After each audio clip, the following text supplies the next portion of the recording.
Madame, Monsieur, bonjour et bienvenue en direct sur le plateau de La Voix est libre en Bourgogne. Aujourd'hui, je reçois le député de la Nièvre, Christian Paul. Bonjour Christian Paul. Bonjour. Vous êtes le premier signataire de la motion B en vue du congrès du PS qui aura lieu du 4 au 7 juin prochain à Poitiers. Les motions, on peut le rappeler, ce sont les textes défendus en fait pour définir la ligne politique du parti. Cette année, il y en a 4, dont la motion A portée par Jean-Christophe Cambadélis, l'actuel premier secrétaire, et la motion B que vous incarnez, donc Christian Paul. On va donc parler de vous, du PS et des idées que vous défendez. À la maison, je vous rappelle que vous pouvez poser vos questions directement à Christian Paul via Twitter, via notre page Facebook ou sur notre site internet. Il est comme le pape François, il va vous surprendre, vous verrez. C'est votre ami, le député dit frondeur Pascal Cherki, qui parlait ainsi de vous lorsque vous avez été désigné comme le premier signataire de cette motion B, qui rassemble donc les courants de l'aile gauche, ce qu'on appelle les frondeurs. Vous sentez des points communs avec le pape, Christian Paul? Écoutez, moi je reste évidemment très laïque dans mon engagement et dans mes combats.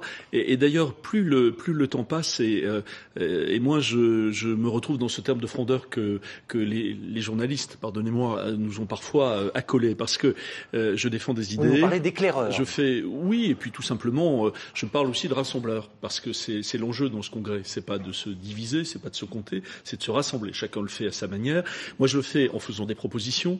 Je le fais en souhaitant, dans ce congrès socialiste, qui doit être un événement qui intéresse les Français, je souhaite la clarté des idées, et je souhaite que la gauche, avec François Hollande, président de la République, jusqu'en 2017, puisse réussir. Voilà. Donc c'est pas une attitude de critique ou d'opposition. Vous savez, je le dis souvent, il y a 80 dans ce que nous faisons, dans ce que je dis aujourd'hui, il y a 90% de propositions, et il y a aussi 10% d'alertes très sérieuses sur la situation économique et aussi sur la situation politique de la gauche, qui risque de ne pas être au deuxième tour en 2017. Voilà les raisons de mon combat. Alors je ne sais pas si il y a là des points qui rapprochent avec le pape François, mais ceci dit, je le dis avec une totale modestie, c'est un pape dont l'itinéraire est regardé par beaucoup à travers le monde.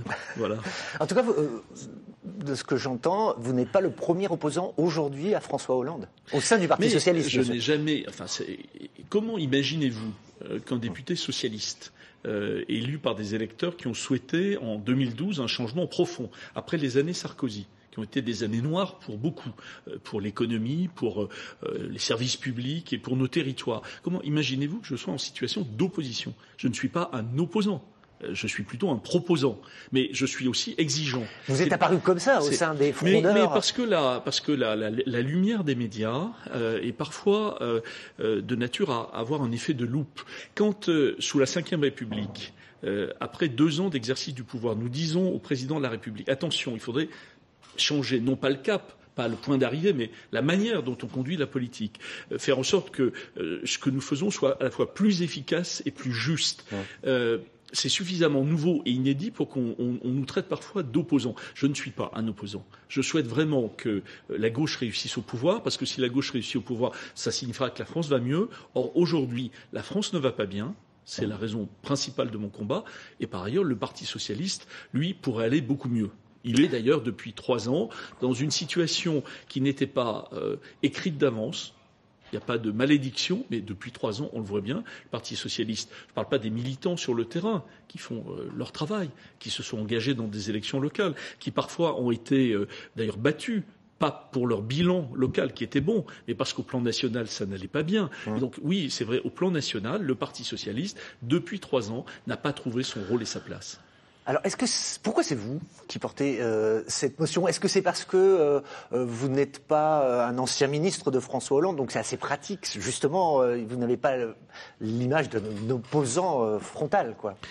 Mais je pense que à la veille de ce moment important pour nous qui est un congrès. C'est la seule fois en 5 ans, pendant tout le quinquennat de François Hollande, que les militants socialistes peuvent s'exprimer par leur vote et reprendre en main le destin de leur parti. C'est vrai qu'il y a eu la volonté de dépasser les courants du Parti socialiste et faire appel à quelqu'un qui avait plutôt l'image d'un rassembleur. Voilà. Et c'est de cette façon-là que nous nous sommes progressivement mis d'accord sur cette candidature, à la fois dans le Congrès et aussi pour incarner une nouvelle majorité au sein du Parti socialiste. Rassembleur, mais en même temps, vous incarnez quand même l'aile gauche, hein, on peut dire, du Parti socialiste, toujours proche d'Arnaud Montebourg. Bien au-delà. Non, c'est pas. Vous savez, si c'était l'aile gauche du Parti socialiste, elle fait traditionnellement 20% et elle a son rôle pour animer le débat des idées. La situation est suffisamment grave. Je le rappelle, 3 défaites consécutives. 3 défaites électorales. 3 défaites électorales et surtout une situation économique où on voit bien que même quand il y a reprise, ça n'est pas la sortie de la crise. C'est aujourd'hui un début de croissance, mais une croissance sans emploi. Et puis 3 défaites, donc municipales, élections européennes, élections départementales, le Front National qui s'installe durablement, qui progresse dans le paysage politique français, des abstentions massives à l'occasion de ces élections, ça ne peut pas laisser indifférent, ça ne peut pas laisser inerte des femmes et des hommes de gauche qui se sont engagés pour faire bouger les choses authentiquement et qui ne souhaitent pas, effectivement, que progressivement la gauche soit effacée dans le paysage politique. Donc c'est vrai, pour moi, c'est une démarche aussi de sursaut. C'est pas une révolte gratuite, c'est une démarche de sursaut parce que la gauche doit jouer son rôle. Alors certains ont du mal à comprendre. On va voir où on a peut-être vu déjà quelques tweets. Je vais en donner 2 de gens. Pour moi, les frondeurs sont contre-productifs. Ils alimentent le discours anti-gauche et anti-Hollande. Qu'en pense Monsieur Paul? Et Éric ajoute, Paul est un traître du PS qui ne fait que critiquer son camp. Il donne des points à l'extrémiste Mélenchon et à la droite. Oui, mais qu'est-ce qu'on vous pourrait répondre donc je pense qu'il faut. Parce que ce sont des gens visiblement de gauche. Dans le débat public, il faut se respecter, il ne faut pas se caricaturer. Moi, je n'ai pas conduit une démarche d'opposition, d'affaiblissement. J'ai réagi avec des dizaines de députés quand la gauche a perdu les élections municipales et les élections européennes. Il ne faut pas inverser l'ordre des choses. Nous avons considéré, il y a 1 an, que nous avions un devoir d'alerte, pas une forme d'opposition, un devoir d'alerte pour redresser le tir, pour que la gauche puisse se retrouver, alors que la majorité, depuis 1 an, s'est progressivement rétrécie. Il y a eu, c'est vrai, au sein des socialistes, beaucoup de doutes qui se sont exprimés, et d'autres partis qui étaient dans la majorité l'ont quitté ou n'y sont pas rentrés. Donc franchement, il faut mettre les choses dans le bon ordre. Et donc, moi, je souhaite évidemment que les 2 ans qui viennent, 2 ans pendant lesquels François Hollande a encore la possibilité de faire de grandes et belles choses, soient pleinement utilisés. Parce que j'entends bien, vous voyez, j'entendais encore Alain Minc il y a quelques jours disant François Hollande ne fera plus rien. Mais je veux faire mentir cette prophétie. Moi, je souhaite que François Hollande, au contraire, change de braquet. Que sur la politique économique, on fasse davantage de soutien à l'investissement, bien ciblé sur les entreprises qui veulent investir ou qui veulent embaucher. Je souhaite qu'en matière de services publics, on l'a beaucoup dit après les événements du 11 janvier, on ait vraiment un plan République qui permette aux Français, qu'ils soient dans les banlieues ou dans les villages, de se sentir partie prenante de la République. Voilà mon combat. Donc c'est pas un combat, ce ne sont pas des querelles médiocres, ce sont des propositions, je crois, de nature à la fois à relever le pays et aussi d'abord à relever le Parti socialiste. Mais pour compléter ce que disaient les internautes, quand même Jean-Luc Mélenchon a dit qu'il souhaitait votre victoire et il a ajouté que ce serait une motion de censure des militants contre le pouvoir. Alors est-ce que du coup ce serait pas fatal au président de la République? Jean-Luc Mélenchon n'est pas socialiste. Jean-Luc Mélenchon a souhaité il y a quelques années quitter le Parti socialiste. Moi je ne souhaite pas emprunter ce chemin-là. Je ne crois pas que ce soit un chemin utile pour la gauche aujourd'hui. Dans les 2 ans qui viennent, c'est au sein du Parti socialiste qu'il faut faire sérieusement bouger les choses. Et je ne crois pas à d'autres scénarios. Il y a des pays où ces scénarios ont eu toute leur place. En Grèce, par exemple, avec Syriza. Mais ce qui est bon pour la Grèce n'est pas forcément bon pour la France. On a vu, par exemple, cette semaine également d'autres scénarios en Grande-Bretagne. Chaque pays a sa spécificité en matière politique. Et les Français, aujourd'hui, ils attendent que la gauche au pouvoir les défende. C'est ce qu'ils n'ont pas suffisamment senti depuis 3 ans. Ils veulent que quand les socialistes sont au pouvoir, ils les défendent réellement. Ils veulent le sentir. Ils veulent le sentir en matière économique, en matière sociale. C'est sur ce terrain-là que nous devons nous battre. Et je ne suis pas, moi, un prophète de catastrophe. Je pense que nous avons encore la possibilité de réussir. La catastrophe, elle viendrait, si rien ne change, effectivement, en 2017, parce que là, en 2017, on le voit bien aujourd'hui, si le décrochage de notre électorat se poursuit, et c'est pas moi qui le provoque, c'est la situation, c'est peut-être la faiblesse de certaines de nos réponses. Le deuxième tour des élections présidentielles de 2017 se fera sans les socialistes. Moi, je veux éviter un nouveau 21 avril 2002. Vous vous rappelez le 21 avril 2002, alors que nous avions pourtant, avec Lionel Jospin, un bon bilan, la gauche n'était pas au deuxième tour. On l'a découvert le dimanche après-midi. Là, 3 ans avant, nous avons vraiment tiré la sonnette d'alarme. Et j'invite les socialistes à méditer cette idée. Il reste 2 ans. Est-ce qu'on se cache dans le fond de la tranchée en attendant des jours meilleurs qui ne viendront pas, ou est-ce que, franchement, collectivement, on débat, on dialogue, on le fait devant les Français. Moi, je pense que le congrès du Parti socialiste, et de ce point de vue, merci de me donner la parole ce matin, ça ne doit pas se faire à huis clos. On ne doit pas fermer les portes et les fenêtres. Au contraire. Oui, en même temps, alors, là, c'est un peu une critique à Jean-Christophe Cambadélis, qui a refusé un débat public je le regrette. Mais en même temps, est-ce qu'il n'a pas raison, finalement, les rouages internes du Parti socialiste, ça concerne les militants du Parti socialiste au premier chef, non ? Pas seulement. Parce que, pour moi, le débat, c'est pas le déballage.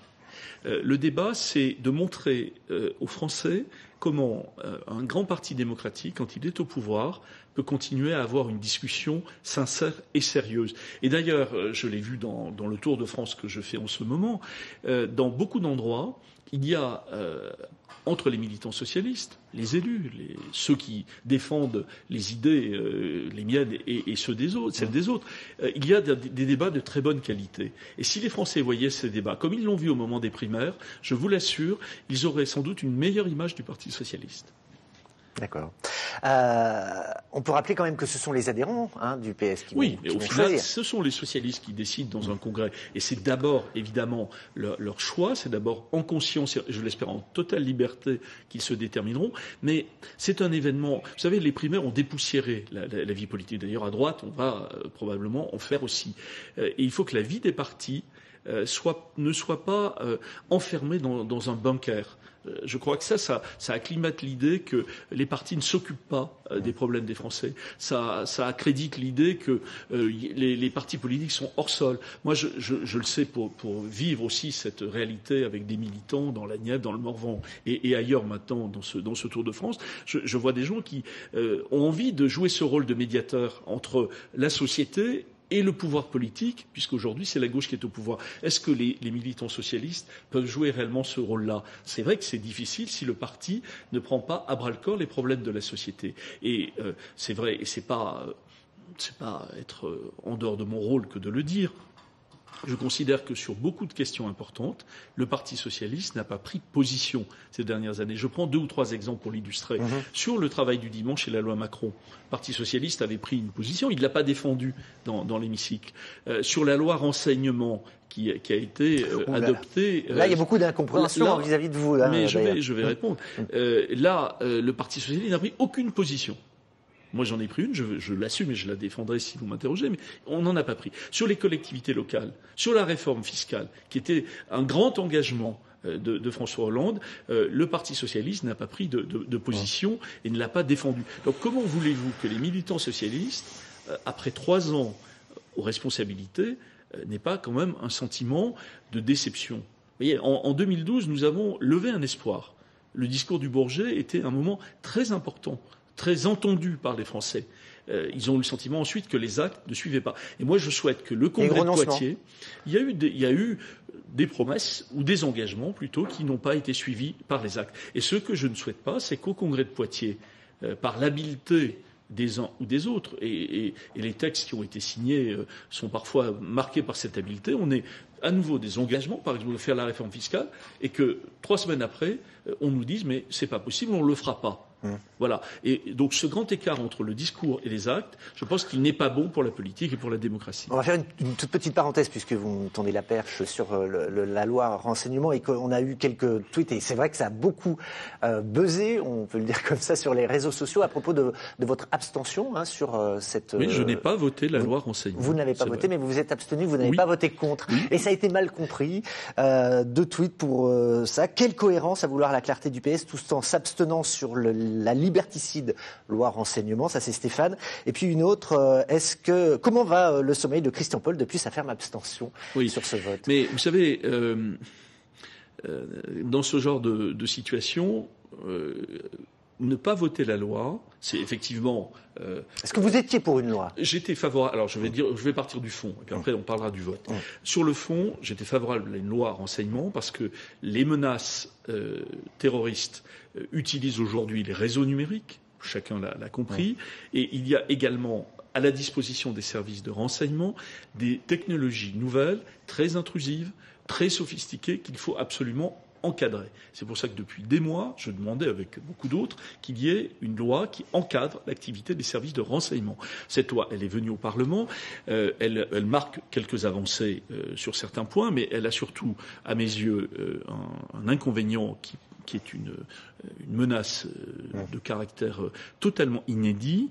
On appelle cela des boîtes noires avec des algorithmes. C'est un peu technique, mais la réalité, c'est que la totalité des données de connexion des Français seront passées à la moulinette de ces algorithmes, certes de façon anonyme. Il y a des garanties qui ont été données. Ces garanties ne me paraissent pas suffisantes. Donc, effectivement... Mais pourquoi ne pas avoir voté contre? Parce que je souhaite mener le dialogue avec le gouvernement jusqu'au bout. J'ai écrit il y a 8 jours à Manuel Valls, il m'a répondu en début de semaine. Je pense que cette lettre pourrait être utilisée par les sénateurs pour améliorer le texte. La facilité, ça aurait été soit de voter la loi, beaucoup l'ont fait, une très grande majorité, droite et gauche. Cette loi a été votée très massivement à l'Assemblée nationale et je savais qu'il en serait ainsi.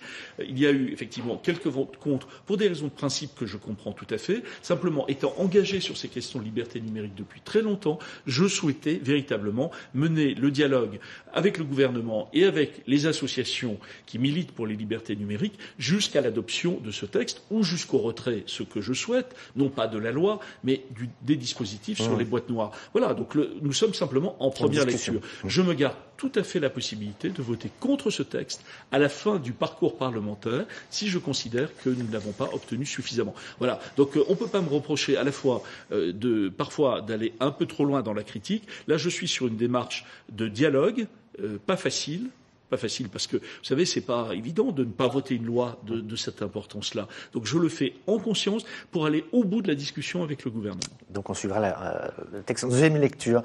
Allez, revenons à la motion B et à ce congrès du PS avec une question là qui m'arrive à l'instant de Chayouz. 3 ans que les frondeurs échouent à infléchir la politique. Quand changerez-vous de stratégie?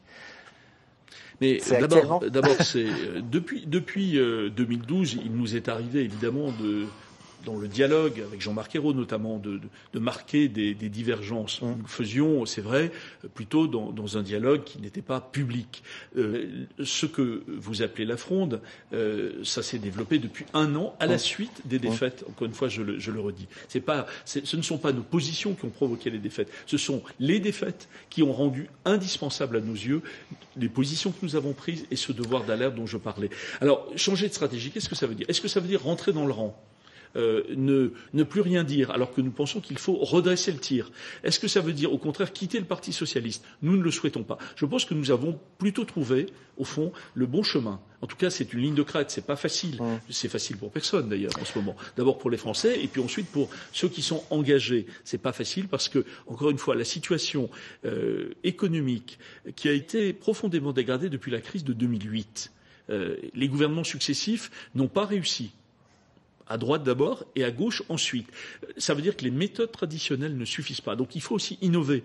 Il faut changer de façon de faire de la politique économique. La façon dont on soutient les entreprises, dont on soutient la demande dans ce pays, ne résiste pas, encore une fois, à l'épreuve de la crise. Donc où on fait évoluer ces politiques. Moi, je ne demande pas au président de la République de se renier. Je lui demande de changer en profondeur la politique qui est menée et de l'améliorer. Donc d'avoir des résultats et de le faire aussi dans un souci de justice, parce que quand la gauche est au pouvoir, elle doit avoir des résultats, elle doit avoir une empreinte sociale, en matière de pouvoir d'achat notamment. Alors, les tenants de la motion A, qui est celle, on peut le dire, du soutien à la ligne actuelle, hein, c'est comme ça que vous la définissez ?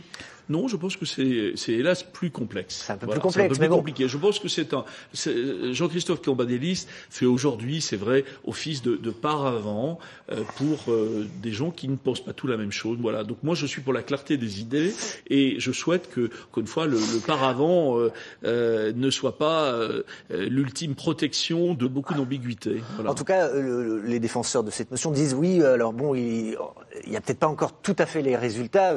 Ça semble clair d'ailleurs. Mais il a fallu d'abord réduire les déficits publics, rétablir les comptes publics qui avaient été aggravés. Et vous êtes un de ceux qui ont critiqué Nicolas Sarkozy à ce propos. Et donc pour récolter, il faut semer. Donc est-ce qu'il ne faut pas laisser aussi du temps au temps ? Mais il y a trop de temps. C'est une très belle formule de François Mitterrand. Et à la veille du 10 mai, j'y suis sensible. Mais en économie, il faut parfois accélérer. Il faut mettre de l'engrais. Il faut mettre du carburant et puis il faut mettre de l'énergie aussi. Qu'est-ce qui s'est passé depuis 3 ans ? Et il faut vraiment, je crois, l'expliquer un instant. C'est vrai, les finances publiques étaient naufragées. Naufragés par les cadeaux fiscaux, naufragés par la crise, et nous avons trouvé, en arrivant aux responsabilités, nous avons trouvé les finances publiques de la France avec un endettement absolument considérable, jamais vu, et des déficits qui étaient sans limite. Est-ce qu'on a eu raison de s'attaquer à ça d'abord ? Mais je pense qu'il fallait évidemment remettre en ordre le pays. Je ne suis pas de ceux qui pensent qu'il faut laisser filer les déficits. Je pense néanmoins que nous avions, et nous avons encore des marges de manœuvre, ce qu'on appelle le pacte de responsabilité, 40 milliards d'euros, on peut l'utiliser beaucoup mieux au service de l'investissement et de l'emploi. Et on soutient aussi à la consommation des Français. Là, on l'a mis exclusivement sur des baisses de cotisation et de fiscalité pour les entreprises sans contrepartie. Ça, c'est votre cheval de bataille. Voilà, ça, oui, c'est l'un effectivement des thèmes pour lesquels nous avons interpellé le gouvernement, parce qu'on a bien vu que ça ne marchait pas. Et très franchement, là, quand la reprise vient ailleurs en Europe, notre angoisse aujourd'hui et celle des chefs d'entreprise, des salariés et des Français en général, qu'est-ce que c'est ? C'est qu'il y ait une reprise en Europe et que la France n'en profite pas. Donc c'est pour ça qu'il faut remettre du carburant. En soutien à ceux qui veulent réellement investir, en soutien à ceux qui veulent embaucher. Mais comment on fait ça ? Mais tout simplement en ayant non pas des baisses aveugles de prélèvements. Ça a été le cas là sur les 41 milliards ? Oui, clairement. Parce qu'il n'y a aucune condition. Ça n'est pas lié à l'investissement, ça n'est pas lié à l'embauche, ça n'est pas lié au coup de pouce qu'on peut donner aux jeunes. Vous voyez, qu'est-ce que ça peut être des contreparties ? À des baisses d'impôts ou à des baisses de cotisations. Ça peut être évidemment de l'investissement. Une entreprise a besoin de se moderniser, elle n'a pas forcément les marges pour le faire, les banques l'aident pas forcément, on l'aide, effectivement, on donne ce coup de pouce avec des baisses de fiscalité pour permettre de le faire. Et on le fait massivement. Ça peut être de l'embauche. Ça peut être de dire, voilà, quand une entreprise fait le choix de continuer à produire en France, de ne pas se délocaliser, et elle veut embaucher, parce qu'elle a un projet de développement de l'entreprise, on l'aide pour embaucher. Ça peut être aussi d'aider les jeunes. Vous voyez, j'avais une discussion il y a 2 jours avec des jeunes qui me disaient, mais nous, on a un très grand magasin d'ameublement, il y a le même à Dijon, d'ailleurs, et ils disaient, mais quand ils sont installés, ils nous ont dit, mais on va donner un coup de pouce aux jeunes de l'agglomération. Puis 2 ans après ou 3 ans après, ça n'advient pas. Eh bien, une des contreparties qu'on pourrait appliquer à des grandes entreprises comme celle-là, des grandes entreprises de la distribution qu'on aide aujourd'hui avec le CICE, le crédit d'investissement compétitivité emploi, c'est de donner un coup de pouce aux jeunes de l'agglomération. Ce sont des choses très simples et très concrètes. Et la promesse de soutien à la jeunesse, qui est celle de François Hollande, moi je souhaite qu'elle s'incarne dans des décisions comme celle-là. Donc baisser les prélèvements des entreprises, pourquoi pas, mais uniquement quand il y a vraiment des contreparties pour l'investissement, pour l'embauche ou pour les jeunes. Est-ce qu'il faut arrêter, est-ce que d'ailleurs les tenants de la motion B sont pour, arrêter la politique de l'offre ? Mais il faut faire une politique de l'offre avec des conditions et des contreparties. C'est pas au sein du débat que nous avons, c'est pas ceux qui veulent soutenir les entreprises et d'autres qui ne comprendraient rien à l'entreprise. C'est pas ça. Vous n'êtes pas contre les entreprises. Mais évidemment, je suis ni contre les entreprises, ni contre les créateurs d'entreprises, et pas davantage contre les salariés, évidemment. Je suis pour que nous ayons une économie qui retrouve sa prospérité. Mais pour retrouver sa prospérité, il y a sans doute plusieurs façons de faire. Il y a des vieilles recettes libérales qui ont été utilisées en France et ailleurs, et dont je pense qu'elles ne marchent pas. Et il y a, c'est vrai, une façon de mener la politique de soutien aux entreprises plus volontariste, plus ciblée, et c'est sans doute ce qui a manqué au cours des 2 ou 3 dernières années. Un mot sur l'Europe. En plus, c'est la journée de l'Europe. Aujourd'hui, nous sommes le 9 mai. Pour vous, François Hollande n'a pas fait assez pour réorienter la politique de l'Europe ? Je pense que le débat européen, on n'est plus tout à fait dans le même discours qu'avant. Il est très difficile. C'est vrai que nous attendions de la gauche au pouvoir qu'elle mène cette bataille, en particulier dans les premiers mois, avec davantage de vigueur. Parce que mais elle n'est pas majoritaire en Europe. On voit bien aujourd'hui que l'Allemagne a pris un poids considérable et que d'ailleurs l'inspiration libérale que je dénonçais tout à l'heure, c'est d'abord en Europe, au sein de la Commission européenne, au sein du gouvernement de la droite allemande, qu'on la voit cette inspiration se développer, et elle est oppressive pour les peuples. On l'a vu avec la Grèce, on l'a vu avec ces pays qui ont dû mettre en place des politiques d'austérité sur commande de l'Union européenne. Et donc aujourd'hui, c'est vrai, les choses ont commencé à bouger en Europe. Je pense que la France, d'ailleurs, y a contribué. Donc, il faut engranger ça. L'euro est à une parité moins élevée. Oui. Ça aide les exportations, ça aide quelques grandes entreprises françaises. La Banque centrale européenne, nous le demandions, nous socialistes, depuis des années, à une politique monétaire qui doit permettre davantage de liquidités, pas pour faire démarrer l'inflation, mais pour soutenir également l'économie. Et il y a un plan d'investissement qui a été lancé par le président Juncker. Mais on voit bien, et c'est navrant, je le dis aussi moi le jour de l'Europe, c'est navrant pour les Européens convaincus de voir que l'Europe intervient trop tard, pas assez vite, pas assez fort, et que ce que les citoyens européens vont garder de cette période qui a commencé en 2008, une période de crise financière, c'est que c'est encore la finance qui continue d'avoir le pas sur l'économie réelle et sur la politique. Et c'est vrai que quand nous construisons l'Europe, c'est vraiment pour faire contrepoids. En tout cas, c'est l'idée que nous avons de l'Europe. Les libéraux veulent un grand marché. Nous voulons que, en Europe, la démocratie des peuples, la démocratie des institutions européennes, qui doivent être davantage, qui doivent être plus démocratiques, puissent vraiment faire contrepoids. On voit bien dans la négociation, par exemple, du traité commercial avec les États-Unis. Si l'Europe ne résiste pas et ne fait pas contrepoids, tôt ou tard, les peuples abandonneront. Et d'ailleurs, la principal risque qui naît de la réélection de David Cameron en Grande-Bretagne, c'est vrai, c'est un référendum sur l'Europe. L'Europe peut commencer à se détricoter, et ça, c'est un risque auquel il faut être particulièrement attentif. Un mot du plan République, parce que vous l'avez évoqué très très brièvement avant qu'on fasse une pause.